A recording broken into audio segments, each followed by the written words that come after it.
నేను ఒకసారి ఒక మెడికల్ షాప్ లో ఒక ఆయన కనపడ్డాడు నాకు. ఏదో వ్యాధి పేరు చెప్పి మందు అడిగాడు. అతను టాబ్లెట్ ఇచ్చాడు. ఆయన ఆ టాబ్లెట్ చూసి అన్నాడు, ఇది 15 రోజులు వాడానండి, తగ్గలేదన్నాడు. మెడికల్ షాప్ అతను అన్నాడు, ఎవరు రాశారని అడిగాడు. ఎవరు రాయలేదు, పక్క మెడికల్ షాప్ లో అతన్ని కూడా అడిగితే ఇచ్చాడన్నాడు.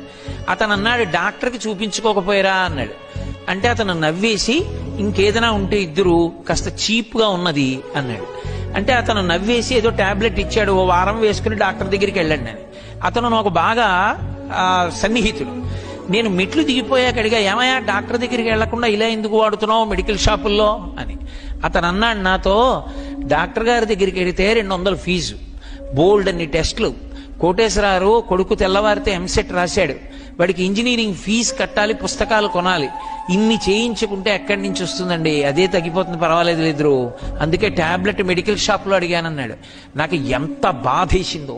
తల్లిదండ్రులు వైద్యం చేయించుకోవడం మానేసి టాబ్లెట్లు వేసుకుని మెడికల్ షాప్ లో బ్రతుకుతున్న వాళ్ళు ఉన్నారు. చీర మంచిది కొనుక్కోవడం మానేసి మీకోసం డబ్బులు దాస్తున్న వాళ్ళు ఉన్నారు.